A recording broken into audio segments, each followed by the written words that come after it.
After the Second World War, the world was divided into two opposing blocs: the Western Bloc led by America and the Eastern Bloc, led by the Soviet Union. This period of hostility between the superpowers is what we call the Cold War. The term Cold War was coined in 1947 by the British journalist George Orwell to describe the state of hostility that existed between the United States and the Soviet Union following the end of the Second World War. The two superpowers engaged in a nuclear arms race, developed sophisticated weapons, and launched proxy wars across the globe. And it would be fair to say that this period shaped the world that we live in today. In this series, we will explore the key events of the Cold War and analyze how they have impacted our modern world. From the Berlin Crisis to the Cuban Missile Crisis to the fall of the Berlin Wall, these are the stories that define the last century. Episode 1: The Atomic Age in 1945. The Second World War came to an end with the unconditional surrender of Nazi Germany. After 6 years of brutal conflict that had claimed an estimated 40 to 85 million lives, the victorious Allies were eager to establish a lasting peace. In attendance at the first meeting between the three victorious powers in Potsdam were the United States, the United Kingdom, and the Soviet Union. However, while each of the three had fought together as allies against the Axis powers, their wartime alliance was fraying at the seams. As the conference opened, it was clear that the relationship between Stalin and the Western leaders was far from cordial. Tensions over Poland and the future of Eastern Europe quickly escalated into a full-blown diplomatic crisis when Stalin accused the British of violating the wartime agreement over Poland. For their part, the British argued that the Soviets had never respected Poland's borders and had illegally annexed Baltic states. While the talks over Poland eventually broke down, the three powers did agree on the temporary division of Germany, which would be split into 4 occupation zones. However, this division would become permanent, creating the divided Germany that we know about today. At this point, no one expected the division of Europe to be anything more than temporary. But by the end of 1946, it was clear that Stalin had no intention of giving up his newly acquired territories. As the years went on, Stalin's policy of containment only served to increase tensions with the West. As each side rearmed, they felt threatened by the other. With fears of another devastating war still fresh in their minds, the world watched nervously as the two superpowers prepared for the worst. But before we continue, be sure to subscribe for more videos on the Cold War. On August 6, 1945, the United States dropped an atomic bomb on the Japanese city of Hiroshima. 3 days later, a second bomb was dropped on Nagasaki. Combined, the two bombings claimed an estimated 200,000 lives and brought an abrupt end to the Second World War. The two bombs dropped on Japan were the first and only time a nuclear weapon has ever been used in warfare. While it wasn't the first time a weapon of mass destruction had been deployed, it was the first time the world had witnessed such destructive power.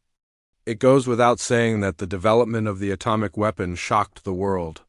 And in the immediate aftermath of the war, many called for international control of atomic energy. Unfortunately, this never materialized. Instead, the United States and the Soviet Union began to secretly develop even more powerful weapons in a desperate bid to gain superiority over the other. By the late 1940s, both sides had successfully developed their own hydrogen bomb, a weapon capable of causing even greater devastation. In total, the two superpowers amassed enough firepower to destroy the entire planet several times over. Not only did this create a climate of fear, but it also marked the beginning of the nuclear arms race that would last for decades. Episode 2: The Korean War. In 1950, an unknown Korean soldier defected to the South, crossing the 38th parallel in a daring mission. His name was Otto Trapp, and he would go on to play a pivotal role in sparking the Korean War. Trapp made it all the way to Seoul before being captured by South Korean authorities. They interrogated him and discovered that he was a member of the North Korean People's Army. At the time, there was already significant tension along the border, and Trapp's defection was seen as a provocation. The South Koreans immediately informed the UN, who then demanded that North Korea release him. When this was denied, The UN Security Council passed a resolution condemning the Communist North and calling for all member states to support the defense of South Korea. However, the resolution was vetoed by the Soviet Union, a move that demonstrated the growing divide between the two superpowers. With the international community paralyzed by indecision, the South Koreans were left to fend for themselves. On June 1950, around 80,000 North Korean soldiers crossed the 38th parallel and began marching south. The poorly equipped South Korean army was soon pushed back, retreating all the way to the southern tip of the Korean peninsula. Within just a few weeks, it looked like the South was doomed to fall. However, the U.S. had a different idea. On June, American troops arrived in Korea and began pushing back the North Koreans. Just over a month later, the Chinese had entered the war, pushing back the Americans. The war continued until July 27, 1953, when an armistice was finally signed. The fighting had come to an end, but the two Koreas remained divided. And so, after 3 years of bitter fighting, the Korean peninsula was still divided along almost the exact same line as before the war. While the conflict failed to unify the peninsula, it did serve to increase tensions between the two superpowers, setting the stage for the next 40 years of hostilities. Episode 3: The Cuban Missile Crisis. The year is 1962. For over a decade, the world has been living under the shadow of mutually assured destruction. The Cold War has been heating up, and in recent months, the two superpowers have exchanged harsh words over the future of Cuba. In January of that year, American-backed forces had attempted to overthrow the communist government of Cuba, but the attempt failed. As the years went on, the Cuban government grew closer to the Soviet Union, much to the dismay of the United States. In response, the U.S. placed a trade embargo on the island, hoping to force the government to moderate its communist policies.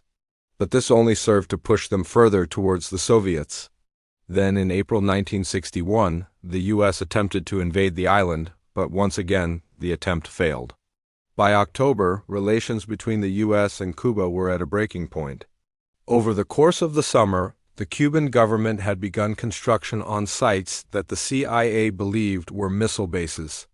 Fearing that the Soviets were planning to base missiles in Cuba, President Kennedy convened the Executive Committee of the National Security Council.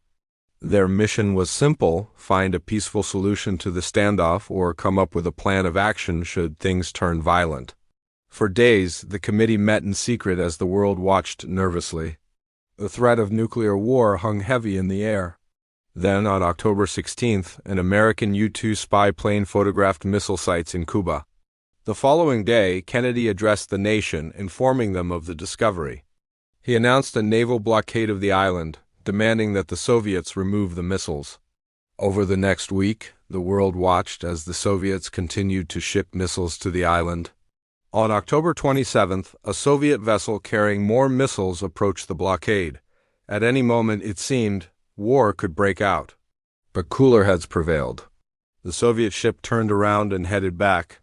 The crisis lasted for 13 days. During that time, the fate of the world hung in the balance. Had the Soviets pressed on with plans to install missiles in Cuba, it is likely that war would have broken out. As it was, the crisis was averted, but it left the world shaken. The threat of nuclear war had never felt so real. What do you think? How important was the Cuban Missile Crisis in shaping the world that we live in today? Let us know your thoughts in the comments below. Episode 4: The Fall of the Berlin Wall. On November 9, 1989, thousands of East Germans gathered in front of the Brandenburg Gate. They were celebrating the fact that their government had eased some of the restrictions on travel to the West. As the evening wore on, the crowd began to grow restless. Many wanted to cross into the West, and some began climbing the wall. Soon, border guards opened fire, but people kept coming. By the end of the night, hundreds of thousands of East Germans had crossed into the West. This was the night that the Berlin Wall fell. For 28 years, the wall had stood as a symbol of the Cold War. Now it was coming down. Over the next few days, people from all over Europe flocked to Berlin, eager to witness this historic event for themselves. Some brought hammers and chisels, determined to take home a piece of the wall. Others simply stood and watched as the wall was torn down. In the weeks that followed, celebrations continued. People from all over Europe and beyond came to Berlin to celebrate the end of the Cold War, but not everyone was happy. Many in the Soviet Union saw the fall of the wall as a betrayal and vowed revenge. While the fall of the Berlin Wall marked the symbolic end of the Cold War, it would be another 4 years before the Soviet Union itself would collapse. Nevertheless, the wall had come to symbolize everything that was wrong with communism. In its place, a new Germany was born, one that would go on to become one of the most prosperous countries in the world. We hope you enjoyed this episode. If you did, be sure to subscribe for more videos on the Cold War.